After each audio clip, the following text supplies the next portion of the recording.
작은 오해로 15년간 가족과 멀리 떨어진 상태로 지냈던 어머니. 70대가 되어서 부인은 노래를, 남편은 옷갈이나 연주를 하며 공연을 다니게 된 부부. 약 200억 원대의 재산을 자식들과 상의도 없이 전액 사회에 환원한 어머니까지. 작가가 만난 이들은 저마다의 사연과 한을 가지고 있었습니다. 이렇듯 다양한 삶의 이야기를 듣다 보면 역설적이게도 죽음이 바로 앞에 찾아왔을 때 인생을 깨닫게 된다는 것을 알 수 있습니다. 인생을 깨닫는다 라는 말만 보면 거창해 보일 수 있지만 죽음은 아직도 멀게만 느껴지고 인생은 여전히 어렵습니다. 하지만 수많은 죽음을 지켜본 작가가 말하는 인생이란 별거 없어. 또는 주어진 인생 안에서 어떠한 마음을 가져야 하는지, 더욱 작은 것에 감사할 줄 알고 지금을 소중히 여기는 것, 이 모든 걸 알지만 실천하기 어려운 일이지만 그래도 이 책을 통해 조금이라도 더 자연스럽게 깨달았으면 좋겠다 라고 말합니다.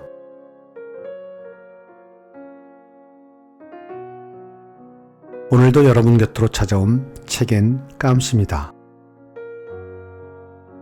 오늘 작품은 미다스 북스에서 출간한 권순여 작가의 요양보호사가 깨달은 후회 없이 죽음을 맞이하는 법이란 작품을 가지고 나왔습니다.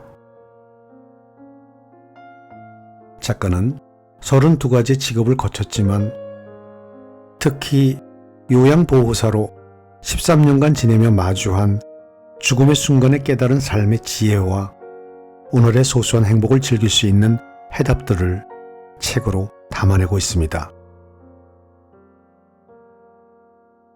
각자의 마지막 종착역에 삶의 사연들을 목전에 두면서 웃고 울면서 후회 없는 삶을 살기 위해서는 자기 자신을 믿고 사랑하라 라는 작가의 말을 새기며 지금부터 본문의 몇 부분을 낭독하도록 하겠습니다. 오늘도 저와 함께 끝까지 해주십시오.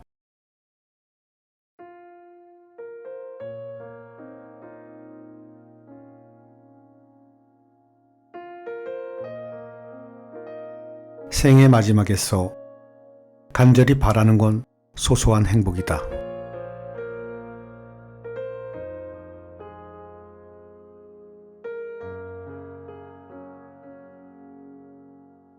(65세) 위암 환자 오정미 어머님이 도와달라고 급한 소리로 연락해왔다. 30대 후반에 남편과 이혼하고 멕시코로 이민을 가서 교민들 상대로 오직 돈을 벌 수 있는 일이라면 물불 안 가리고 했다고 한다. 갯돈을 모아 일수 돈 장사도 하고 어려워서 돈을 못 갚으면 돈을 받을 수 있는 수단을 총동원해 받아냈다고 한다. 나는 악하게 했을 것이라고 짐작했다. 타국에서 본인이 살기 위해 얼마나 발버둥 쳤겠는가. 조금은 가늠이 된다. 돈은 많이 벌었겠지만 많은 사람들에게 원한과 핍박을 받았을 것이다. 그동안 아이들은 외톨이로 자라면서 아빠도 없이 엄마 그림자만 보고 자랐다고 아쉬움에 눈물 짓는다. 유방암으로 5년 전에 수술하고 잘 견뎌왔는데 다시 위암으로 전이되어 너무 억울해한다.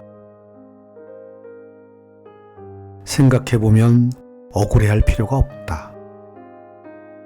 오직 돈만 보고 살아왔기에 당연하다. 한번 유방암으로 경고받았다면 최대한 욕심을 내려놓고 아직 살아있음에 감사하고 소소한 것에 감사를 느껴본다면 참된 행복이 온다는 것을 나는 경험했다. 자신의 몸을 챙길 겨를도 없이 인생의 모든 것을 오직 돈에만 걸고 집중하면서 살아왔기에 처음의 유방암도 그냥 우습게 넘어갔다. 지금 위암에 수술도 어렵다고 한다.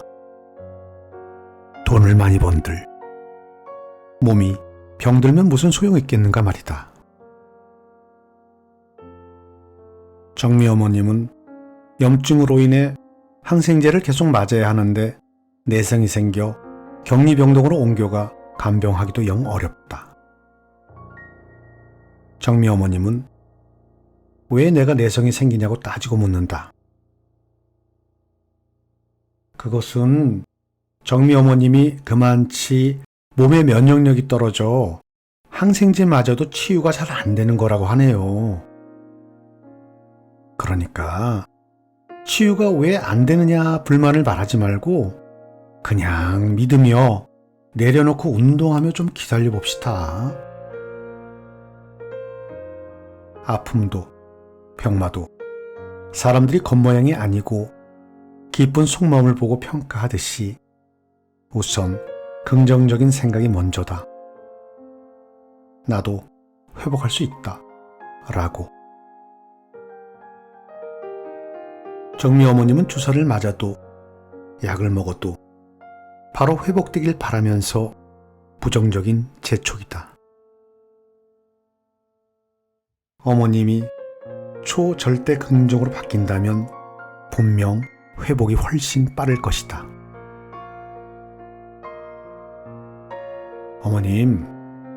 어머님은 아직 자녀들하고 통화할 수도 있고 환경이 어렵지만 돈 없어 걱정할 정도는 아니지 않나요? 그렇지. 생각해보면 감사하네요. 그죠? 긍정적인 생각과 건설적인 생각은 아무리 많이 하고 또 해도 결코 아깝지 않다. 무서운 질병이 나에게 왔을 때 어떻게 함께 가느냐, 어떻게 떨쳐버리느냐가 중요하다. 질병이 나에게 왔다며 담대하게 받아들이면 병과 함께 가는 것도 한 방법이 될 수 있다. 그러다 보면 어느 시점에 질병이 점점 작아지기도 하고 없어지기도 하는 것을 직접 본 경험이 있다. 날마다 오늘만 살 것처럼 시간을 아끼고 죽기 전에 해보고 싶은 것 체크리스트 만들어가며 실천하다 보면 질병이란 그놈이 아주 미세하게 작아질 수도 있다. 전에 내가 돌본 환자 중에도 꽤 여럿 봤다. 어머니 감사하세요. 아들 볼 수 있어서 감사하고 통화할 수 있어서 진심으로 감사합시다. 작은 감사가 어머님의 작은 변화다. 정미 어머님의 한 번의 감사, 두 번의 감사가 잠을 잘 잘 수 있게 하고 치유되는 쪽으로 길을 열고 있다는 생각이 들었다.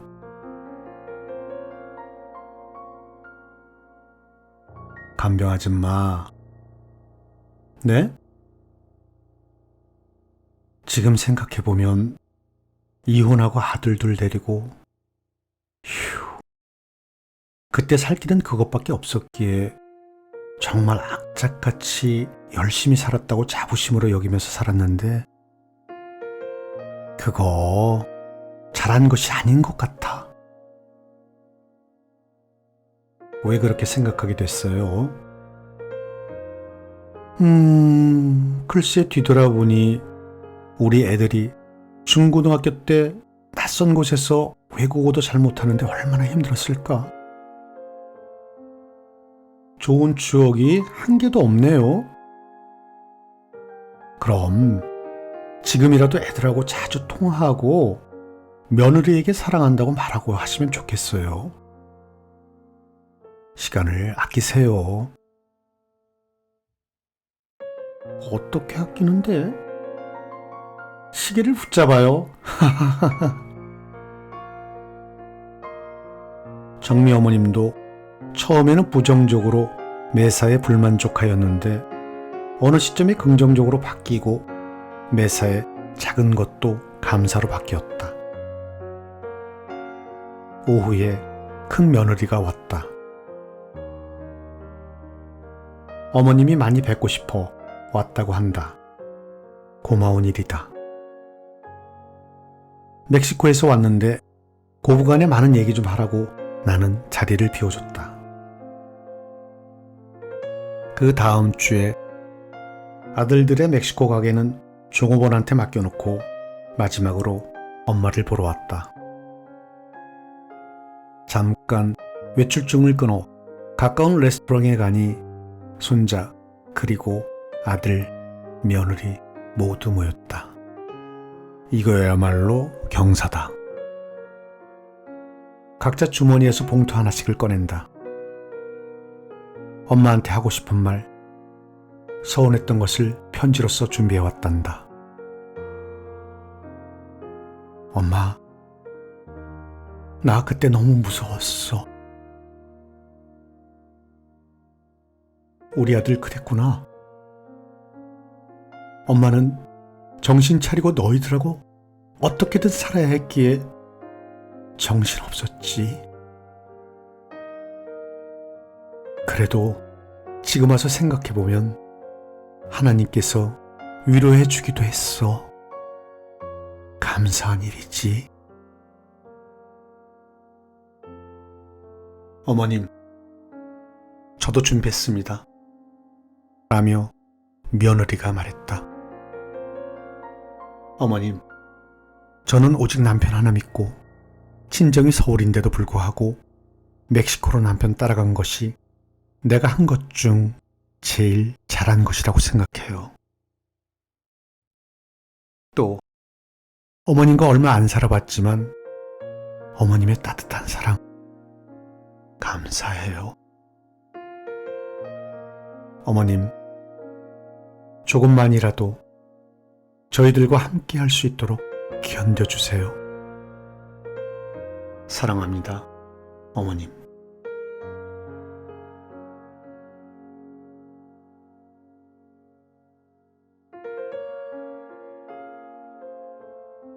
희망을 저축하지 않으면 돈이 있어도 불행하다.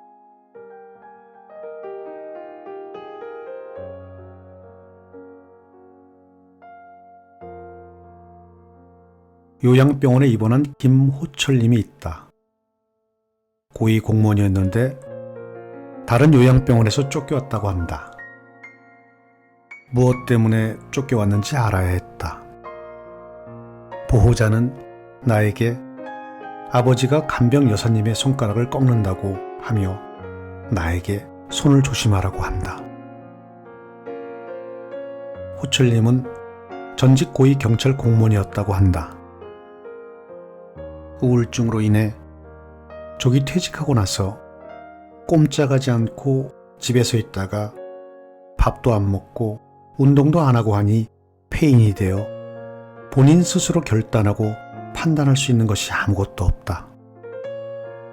이에 바보가 된 것이다. 정신과 병원에 입원해야 할 것 같은데 본인이 경찰이라는 이유로 정신병원은 절대 못 간다고 했단다.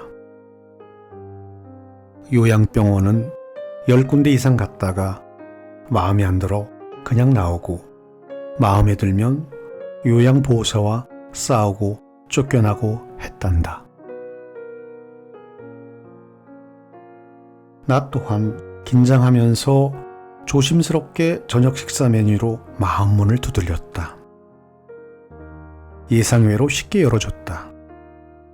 뭐든지 301호 방에서는 우선순위로 챙겨주었다. 제일 큰 어른으로 인정해 주었다.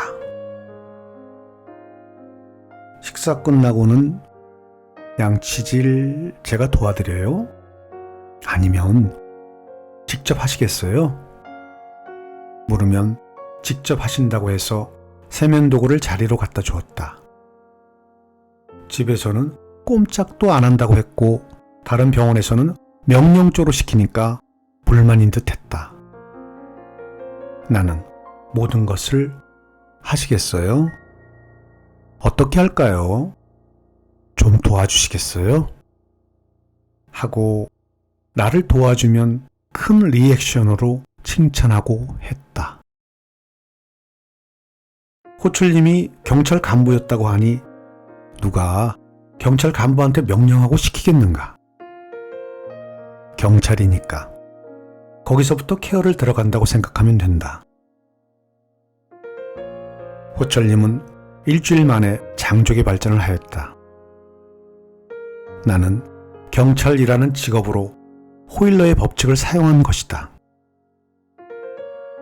경찰이라면 남에게 피해 주면 안 되고 국민의 안전을 확보하기 위해 일한다는 사명감이 있다. 그래서 오히려 내가 어렵다고 도움을 요청한다.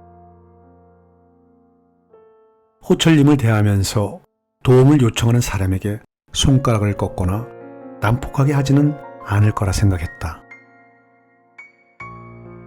며칠 있다가 호철님의 보호자가 방문하였다. 손가락 한번 아래로 꺾여봤냐고 묻는다. 아니요, 전혀요. 그동안 있었던 이야기 하나도 빠뜨리지 않고 모두 말해주었다. 보호자는 감격했다. 다른 데서는 일주일을 못 버티고 나왔다고 한다. 딸이 아버지에게 묻는다. 아버지, 여기 있을 만해요?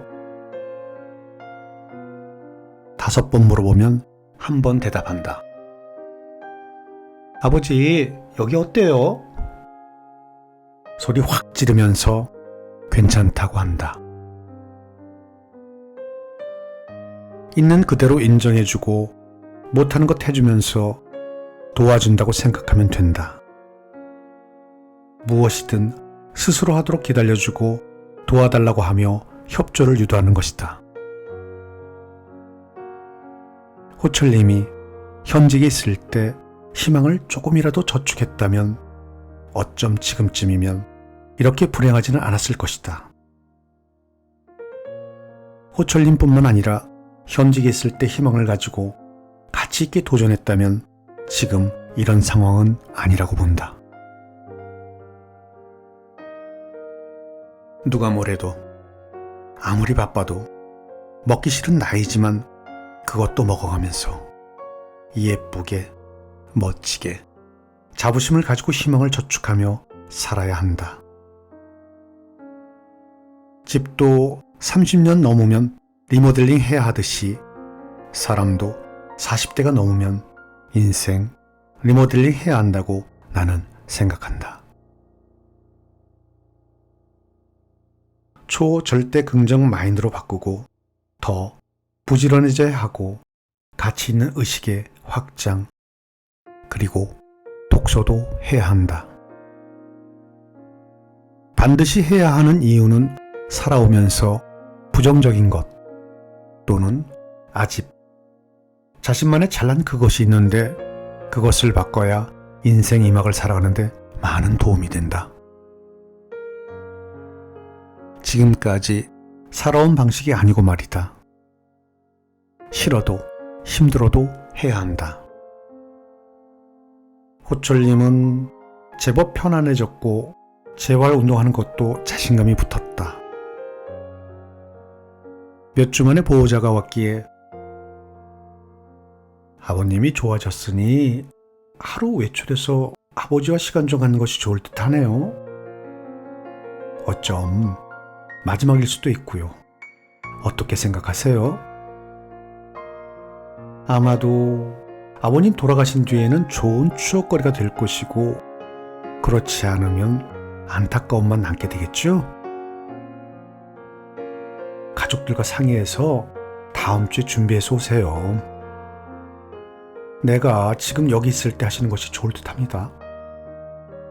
왜냐하면요, 나처럼 목숨 걸고 요양보호사 하는 사람 흔치 않습니다. 했더니 알겠습니다 하고 갔다. 다음 주에 온 가족이 왔다. 바닷가로 갔다 온다고 입기 편안한 복장과 신발을 준비해 왔다. 진짜 왔네요. 요양사님 말 듣고 정말 다음에 후회할까 봐서요. 잘했어요.